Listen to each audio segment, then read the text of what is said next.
하나님의 은혜와 평강, 그리스도의 능력이 저와 여러분에게 충만하기를 간절히 축원드립니다. 오늘 이 말씀을 전 세계에서 방송을 통해서 혹은 유튜브를 통해서 듣는 분들에게도 같은 은총이 넘치기를 축복합니다.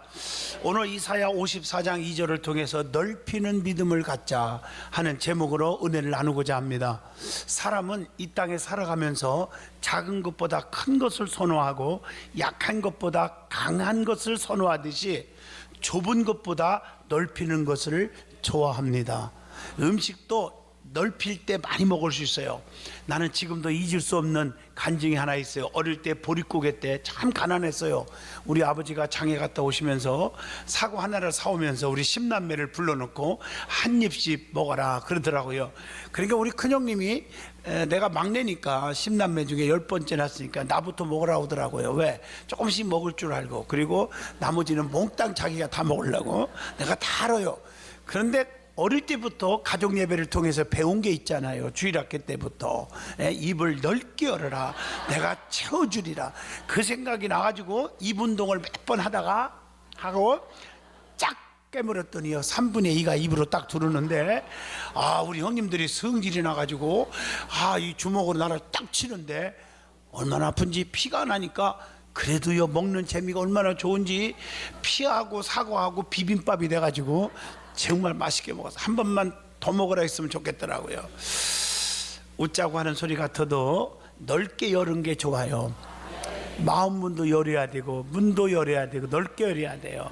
자, 하나님 말씀을 잘 찾아보면 하나님께서 우리들에게 좁히라 그런 말이 없어요. 없는 게 많더라고요. 예? 앞으로 그랬지, 뒤로 이런 게 없어요. 넓히라 하는 것도 있지만 좁혀라 없더라고요. 넓히라는 말씀은 너무 많이 나와, 종종 나와요. 하나님께서 인간을 창조하실 때 자기의 형상대로 창조하셨어요.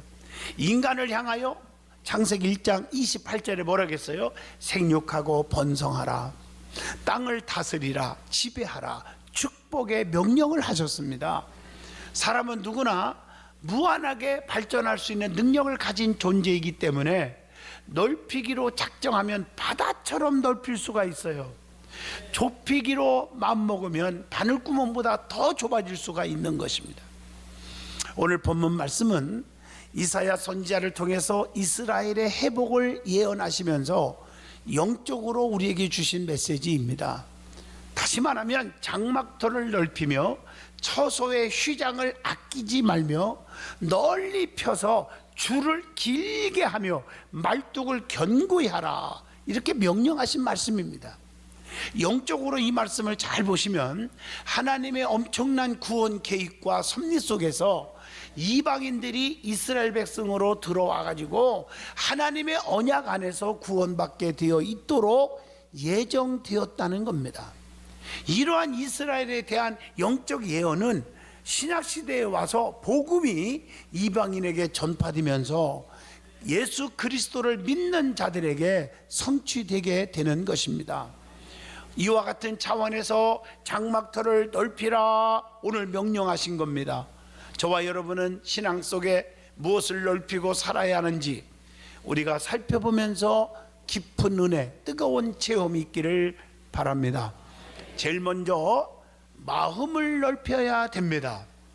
고린도후서 6장 11절 보면 고린도인들이여 너희를 향하여 우리의 입이 열리고 우리의 마음이 넓혀졌으니 그랬어요. 사도 바울은 고린도 교인들에게 내 마음을 넓히라 이렇게 말씀했어요. 우리의 마음은 나도 모르게 독선과 아집과 편복으로 자꾸 좁아져 가기 쉽습니다. 그래서 아무것도 아닌 것 같고 상처받고 오해하고 시험 들고 하나님 앞에 멀어지고 교회와 멀어지고 장로님들과 멀어지고 성도들과 멀어지고 목사와 멀어지고 자꾸 그렇게 돼버리는 거예요. 넓은 마음을 가지시기를 바랍니다. 불신자들은 쉽게 마음을 열고 서로 잘못과 허물이 있으면요, 야 우리 만나자 그래서 술 한잔 딱 하고 그냥 다 끝나더라고요. 우리 믿는 자들은 술을 먹을 수 없잖아요. 그래서 남과 화목할 줄 모르고 남을 이해하거나 용납할 줄 모르는 사람들이 너무나 많아요.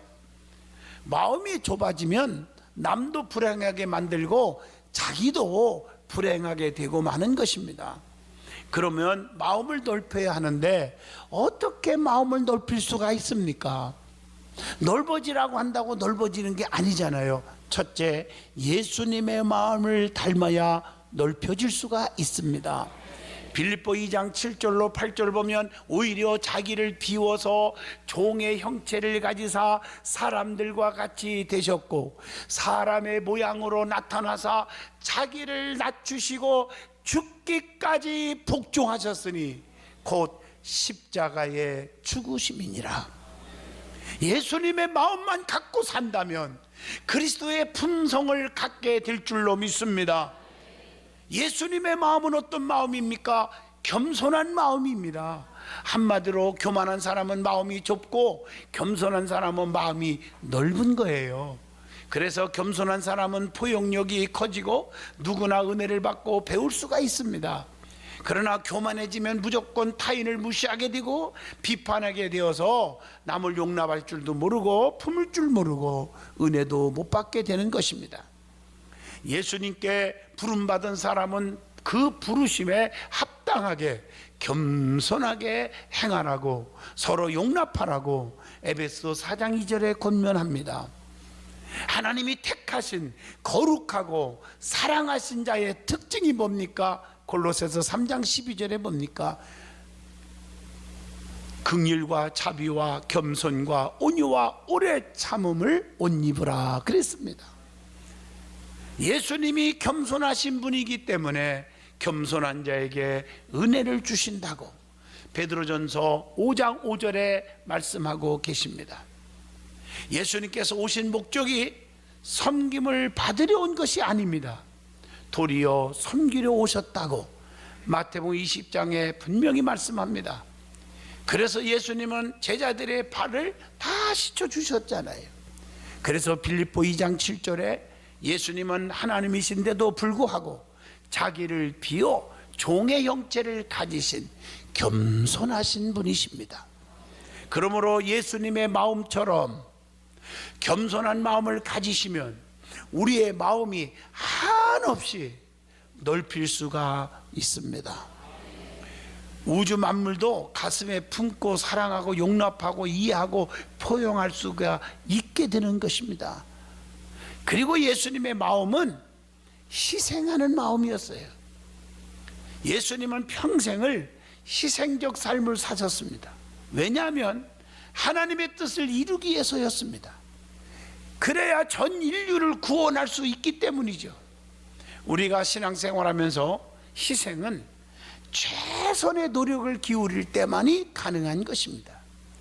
예수님은 십자가상에서 나를 위하여 죽으신 희생의 주님이심을 빌립보 2장 8절에 말씀합니다. 십자가의 부끄러움을 참으사 예수님은 하나님 우편에 앉아 계십니다. 히브리서 12장 2절의 말씀이에요. 주님은 이 땅에 오신 목적이 자기의 목숨을 많은 사람의 대속물로 주려 함이니라. 마태복음 20장 28절의 말씀입니다. 우리 주님은 아주 부유하신 분이십니다. 하나님이십니다. 그럼에도 불구하고 가난하게 되신 것은 우리를 부유케 하려 하심이라고 고린도후서 8장 9절에 말씀합니다. 그러므로 예수님의 희생적 마음을 저와 여러분이 가지시기를 바랍니다. 교회 안에서 헌신하는 자가 돼야 돼요. 말로만 떠드는 자가 되지 말라는 거예요. 교회는 어떤 자가 필요하느냐? 성전의 기둥들이 돼야 되는 거예요. 여러분 보세요. 이 기둥 몇 개가 이렇게 큰 우리 든든한 교회를 잘 받치고 있지 않습니까? 에? 기둥이 되세요. 에? 기둥은 소리만 요란한 게 기둥이 아니잖아요. 묵묵히 최선을 다해서 교회를 위해서 해보려고 노력을 하고 헌신한 자가 성전의 기둥입니다. 기둥의 세 가지 특징 아시잖아요. 보세요. 반듯하잖아요. 예, 꾸불꾸불한 기둥 세우는 거 없어요. 양심이 반듯해야 돼요. 진실해야 돼요. 부정적이면 안 돼요. 불평 원망이 가득 차면 안 돼요. 예, 날마다 비판하면 안 돼요. 반듯한 믿음을 가지고 살아야 됩니다. 또 기둥은 탄탄합니다. 비바람 눈보라쳐도 흔들리지 않습니다. 태풍 역풍이 와도 쓰나미가 불어와도 끝도 없습니다. 탄탄하게 세운 거예요. 여러분, 세상 사람들의 소리에 귀를 기울이고 넘어지지 마시고, 마귀 사탄의 유혹에 넘어지지 마시고 만세만석 신앙을 가지시길 바랍니다. 그리고 기둥은 끝까지 자기 포지션, 자기 사명을 감당하는 거예요. 제가 지금까지 우리 교회 건축하고 지금까지 이 기둥을 바라보는데요, 야, 힘들다 하고 주저앉았다가 1시간만 쉬었다가 다시 올라가고, 야, 한 자리 있으니까 지루하다, 야, 가운데로 왔다 갔다 하고, 그렇게 서 있는 법을 한 번도 못 봤어요. 기둥은 힘들어도 지루해도 권태가 와도 자기 위치 지키고 끝까지 힘들어도 바치고 있어야 되는 것입니다. 여러분, 신앙생활 기분 따라 하면 안 되잖아요. 자기 포지션 지키세요. 다윗은 누가 알아주지도 않고 보는 자도 없지만 쬐약볕에서 땀이 비오듯이 쏟아지고 목이 마르고 배고프고 맹수의 위험도 있지만은 끝까지 자기 포지션을 지키고 양을 지키고 있는 거, 우리 하나님은 보고 계셨잖아요. 그래서 내 마음에 감동된 자라 왕중왕으로 하나님이 쓰신 줄로 믿습니다. 그리고 예수님의 마음은 순종하는 마음을 가졌어요. 성경에서 가르치는 교훈 중에 순종한 교훈이 참 많아요. 예? 이 순종이 얼마나 귀한 진리인지 몰라요.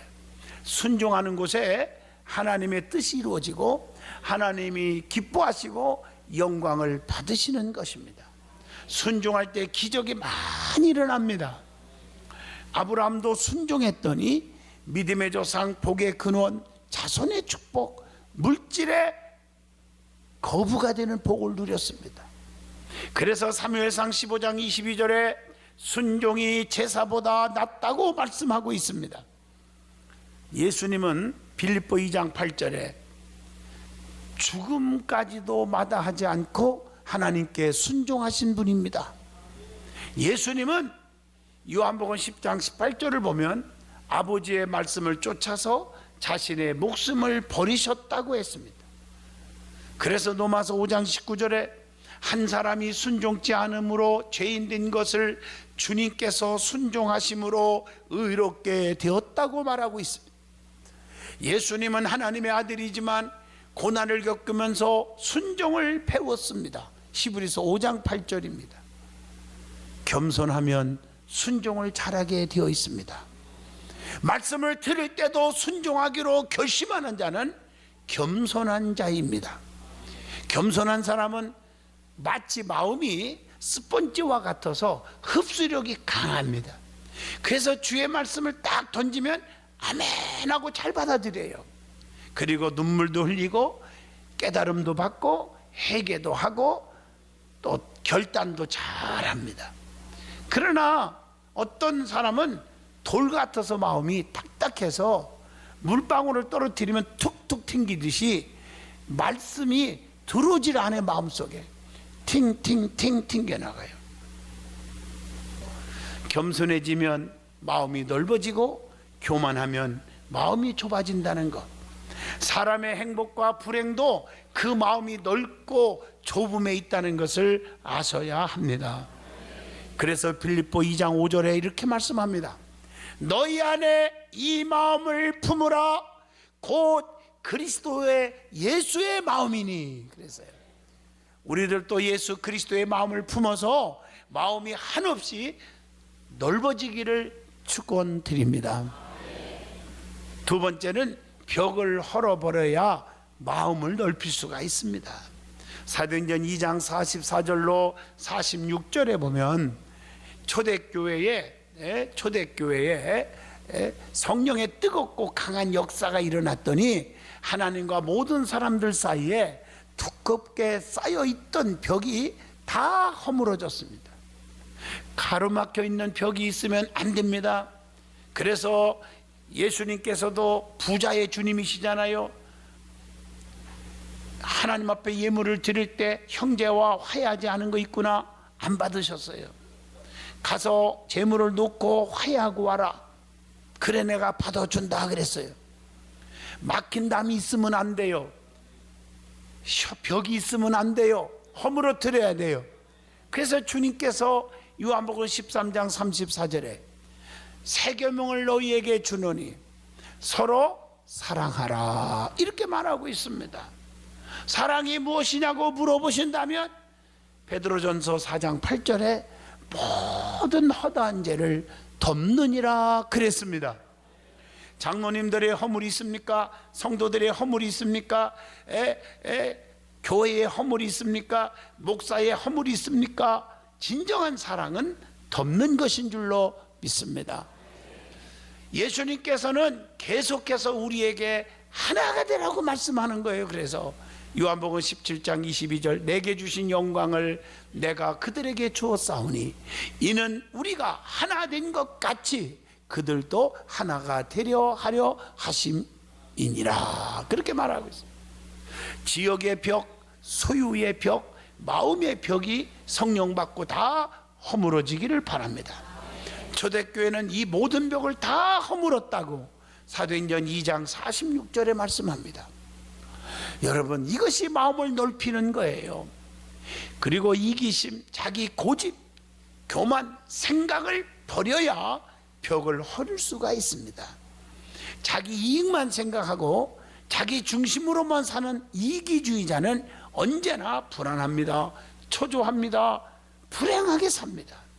성도들은 남에게 이익이 돌아가게 하고 하나님과 교회에 이익이 돌아가게 하며 나에게 손해가 될지라도 넓은 마음으로 이해하고 품을 때 진정한 기쁨과 행복이 돌아오게 되는 줄로 믿습니다. 세 번째, 시기심을 버려야 마음을 넓힐 수가 있습니다. 시기 질투가 자기의 심령과 교회를 병들게 만듭니다. 시기심 때문에 망한 자들이 얼마든지 있지 않습니까? 교회 안에나 사회생활에서도 보면은요, 시기 질투가 그냥 인간의 사이를 갈라놓고 더 위험한 죄악으로 빠져들어가더라고요. 사무엘상 18장 7절로 9절이나 사무엘상 31장 3절로 5절 보면 사울이 시기심 때문에 다윗을 죽이려고 했는데 결국은 자기가 먼저 죽고 말았잖아요. 여러분, 그 말씀 잘 하시잖아요. 다윗이 골리앗을 딱 죽였어요. 하나님의 능력을 믿는 다윗이 그 엄청난 골리앗을 딱 죽여버렸어요.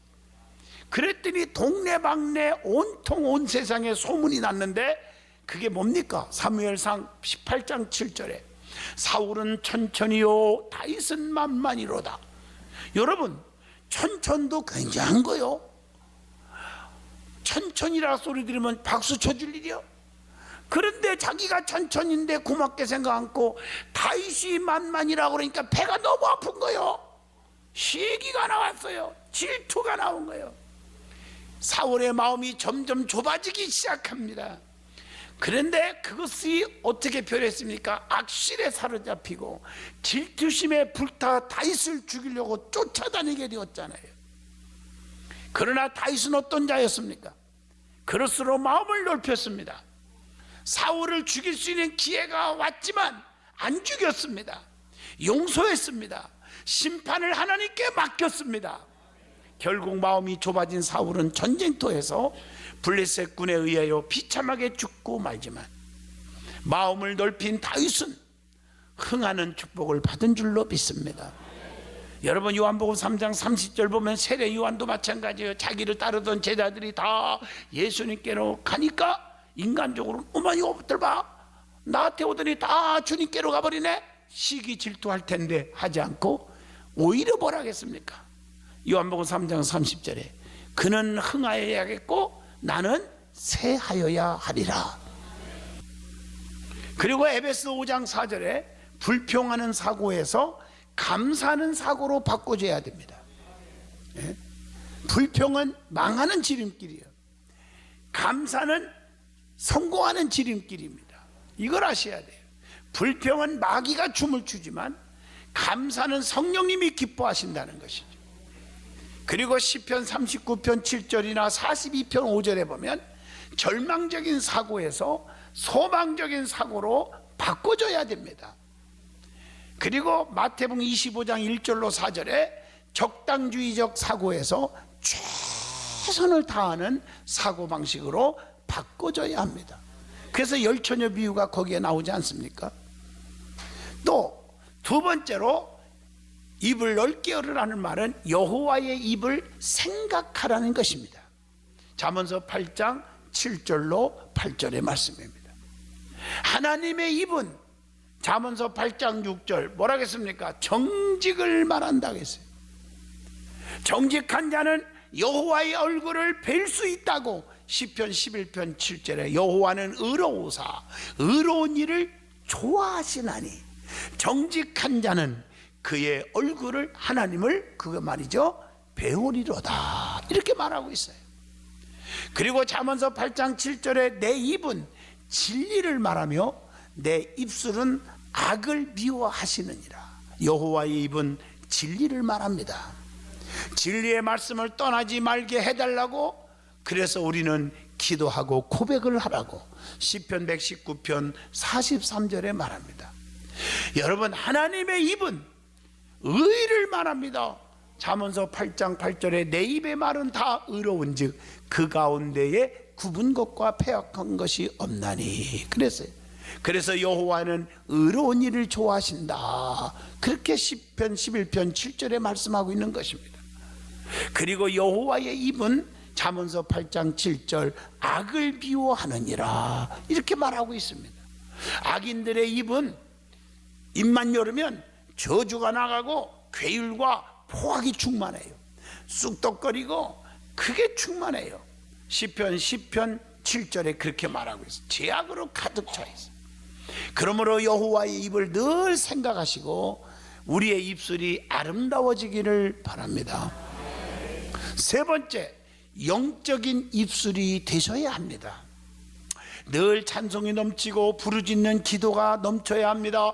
말씀을 읽는 입이 되어야 합니다. 그리고 복음을 전하고 예수님을 자랑하는 입이 되어야 합니다. 자, 세 번째 뭐라 하겠습니까? 오늘 말씀에 본문 2절에 장막터를 넓혀야 된다 그렇게 말씀하고 있어요. 이 말씀은 이스라엘이 포로 생활을 청산하고 회복될 건데 그때 이방인들에게까지 성읍을 넓혀야 한다는 뜻입니다. 앞으로 예수님께서 오신 후에 온 땅에 복음이 막 전파될 텐데 그걸 알고 미리 교회를 확장할 준비를 하라는 뜻입니다. 어떤 낚시꾼이 바다에서 고기를 잡는데 참 이상한 일이 벌어졌어. 아니 고기를 잡으면 작아지고 딱 돼가지고 10인치짜리 미만만 딱 잡는 거야. 그리고 큰 것만 잡히면 전부 놔주는 거예요. 아깝다 그리고 놔주는 거예요. 그래서 물어봤어요. 아니 왜 그렇게 하십니까? 그랬더니 우리 집 후라이팬이 10인치밖에 안 됩니다. 그래서 왜 그러냐고 물으니 아이고 10인치밖에 안 된다 이런 소리 하지 않기를 바랍니다. 교회 안에서 넓혀야 합니다. 넓혀야 돼요. 넓히기를 주 이름으로 축원합니다. 첫째, 각자 맡은 직분에서 넓혀서 부흥시켜야 합니다. 교회, 학교, 찬양대, 교구, 지역, 구역, 각 여전도회, 남선교회 각 부서 맡았으면 넓혀서 부흥시켜야 됩니다. 그리고 교회의 꿈, 비전을 넓혀셔야 합니다. 꿈이 있어야 돼요. 하나님의 뜻대로 물과 성령으로 거듭나야 천국 가잖아요. 천국의 꿈이 있어야 돼요. 나는 천국 간다. 예수 믿는 목적이 뭐예요? 영생입니다. 영생. 그래서 하나님께서 우리에게 복을 명하실 때도 시편 133편 3절에 여호와께서 복을 명하셨나니 곧 영생이로다 이랬습니다. 그리고 세 번째, 가정의 장막터를 넓혀서 축복 받으시기를 바랍니다. 가정의 장막터가 넓혀야 돼요. 그래서 영적이고 정신적이고 물질적으로 다 장막터가 넓혀야 돼요. 그래서 다 축복 속에 사시기를 바랍니다. 여러분의 자녀들이 넓혀서 앞길이 확 열리기를 바랍니다. 남편들이 하는 직장과 사업이 확 넓혀지기를 축원합니다. 현재 있는 상황에서 안주하지 말고 만족하게 하지 말고 좀 넓히세요. 넓히세요. 결론을 내리겠습니다. 우리 주님은 지금 우리에게 말씀하십니다. 좁히지 말고 넓혀라. 마음을 넓히세요. 입을 넓히세요. 장막터를 넓히세요. 이것이 영적 생활의 승리자라고 말할 수 있을 것입니다. 우리 주님께서는 넓히려고 하는 자에게 힘을 주시고 능력을 주십니다.